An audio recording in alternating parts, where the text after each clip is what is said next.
लक्ष्मी अष्टोत्तरशतनामावलिः। ॐ प्रकृत्यै नमः। ॐ विकृत्यै नमः। ॐ विद्यायै नमः। ॐ सर्वभूतहितप्रदायै नमः। ॐ श्रद्धायै नमः। ॐ विभूत्यै नमः। ॐ सुरभ्यै नमः। ॐ परमात्मिकायै नमः। ॐ वाच्यै नमः। ॐ पद्मालयायै नमः। ॐ पद्मायै नमः। ॐ शुच्यै नमः। ॐ स्वाहायै नमः। ॐ स्वधायै नमः। ॐ सुधायै नमः। ॐ धन्यायै नमः। ॐ हिरण्मयायै नमः। ॐ लक्ष्म्यै नमः। ॐ नित्यपुष्टायै नमः। ॐ विभावर्यै नमः। ॐ आदित्यै नमः। ॐ दित्यै नमः। ॐ दीप्तायै नमः। ॐ वसुधारिण्यै नमः। ॐ कमलायै नमः।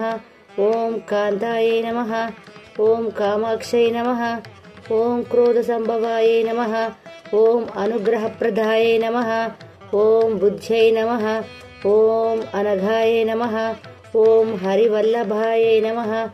ॐ अशोकायै नमः। ॐ अमृतायै नमः। ॐ दीप्तायै नमः। ॐ लोकशोकविनाशिन्यै नमः। ॐ धर्मनिलयायै नमः। ॐ करुणायै नमः। ॐ लोकमात्रे नमः। ॐ पद्मप्रियायै नमः। ॐ पद्महस्तायै नमः। ॐ पद्माक्षयै नमः। ॐ पद्मसुन्दर्यै नमः। ॐ पद्मोद्भवायै नमः। ॐ पद्ममुखीयै नमः। ॐ पद्मनाभप्रियायै नमः। ॐ रमाकान्तायै नमः। ॐ पद्ममालाधरायै नमः। ॐ देव्यै नमः। ॐ पद्मिन्यै नमः। ॐ पद्मगन्धिन्यै नमः। ॐ पुण्यगन्धिन्यै नमः। ॐ पुण्यगन्धायै नमः। ॐ सुप्रसन्नायै नमः। ॐ प्रसादाभिमुख्यै नमः। ॐ प्रभायै नमः। ॐ चन्द्रवदनायै नमः। ॐ चन्द्रायै नमः। ॐ चन्द्रसहोदर्यै नमः। ॐ चतुर्भुजायै नमः। ॐ चन्द्ररूपायै नमः। ॐ इन्दिरायै नमः। ॐ इन्दुशीतलायै नमः। ॐ आह्लादजनन्यै नमः। ॐ पुष्ट्यै नमः। ॐ शिवायै नमः। ॐ शिवकर्त्यै नमः। ॐ सत्यै नमः। ॐ विमलायै नमः। ॐ विश्वजनन्यै नमः। ॐ तुष्ट्यै नमः। ॐ दारिद्र्यनाशिन्यै नमः। ॐ प्रीतिपुष्करिण्यै नमः। ॐ शान्तायै नमः। ॐ शुक्लमाल्याम्बरायै नमः। ॐ श्रियै नमः। ॐ भास्कर्यै नमः। ॐ बिल्वनिलयायै नमः। ॐ वरारोहायै नमः। ॐ यशस्विन्यै नमः। ॐ वसुन्धरायै नमः। ॐ उदाराङ्गायै नमः। ॐ हरिण्यै नमः।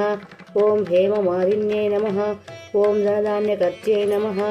ॐ सिद्धये नमः। ॐ स्त्रैणसौम्यायै नमः। ॐ शुभप्रदायै नमः। ॐ नृपवेश्मगतानन्दायै नमः। ॐ वरलक्ष्म्यै नमः। ॐ वसुप्रदायै नमः। ॐ शुभायै नमः। ॐ हिरण्यप्राकारायै नमः। ॐ समुद्रतनयायै नमः। ॐ जयायै नमः। ॐ मङ्गलादेव्यै नमः। ॐ विष्णुवक्षस्थलस्थितायै नमः। ॐ विष्णुपत्न्यै नमः। ॐ सुप्रसन्नाक्षै नमः। ॐ नारायणसमाश्रितायै नमः। ॐ दारिद्र्यध्वंसिन्यै नमः। ॐ देव्यै नमः। ॐ सर्वोपद्रववारिण्यै नमः। ॐ नवदुर्गायै नमः। ॐ महाकाल्यै नमः। ॐ ब्रह्मविष्णुशिवात्मिकायै नमः। ॐ त्रिकालज्ञानसम्पन्नायै नमः। ॐ भुवनेश्वर्यै नमः। ॐ श्रीमहालक्ष्मीदेव्यै नमो नमः। श्रीलक्ष्मी अष्टोत्तरशतनामावली समाप्तः।